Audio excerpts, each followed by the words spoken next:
Hey guys, I am Rajnandini Banerjee. দিনটা ছিল আমার একটা বান্ধবীর বার্থডে। আর বান্ধবীর বার্থডে বলে কথা, কিছু না কিছু তো করতে হবেই তাকে স্পেশাল ফিল করানোর জন্য।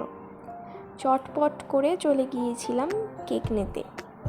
একটা ছোট্ট কেক নিয়ে চলে গিয়েছিলাম ওর বাড়িতে সারপ্রাইজ দিতে। ও তো পুরো সারপ্রাইজ, সাথে আন্টিও। যাই হোক, আন্টি জানতো আমি যাব। আন্টি আমাকে সকালবেলা ফোন করে বলেছিল, বাবা চলে আসিস। যাই হোক, দিনটা আমরা এত মজা করেছি, এতটা মজা করেছি। আর সব থেকে বড় ব্যাপার, ওকে খুব স্পেশাল ফিল করাতে পেরেছি। এটা আমার কাছে ভালো লাগা, কারণ আমি মনে করি যে কারোর বার্থডেতে যদি কাউকে আমি স্পেশাল ফিল একটু হলেও করাতে পারি, তো তার দিনটা ভালো যাবে। যাই হোক, দেখতে থাকো কি কি করেছি আমরা।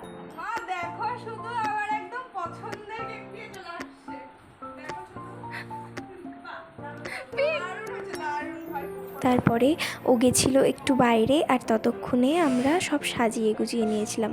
ও এসেছিল, এসে নিয়ে তো পুরো যতগুলো বাইরের থেকে গিফট পেয়েছিল সব আমাদেরকে দেখাচ্ছিল।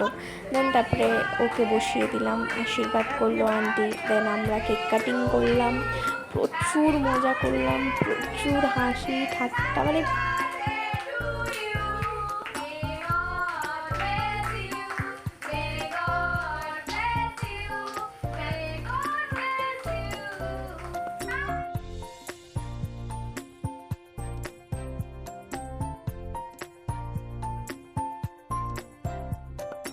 তারপরেই কেক কাটা হতে না হতে আমরা শুরু করে দিয়েছিলাম ওকে ভূত বানানোর জন্য। তারপরে ভূত বানিয়ে চলে গিয়েছিলাম খাওয়ার খেতে।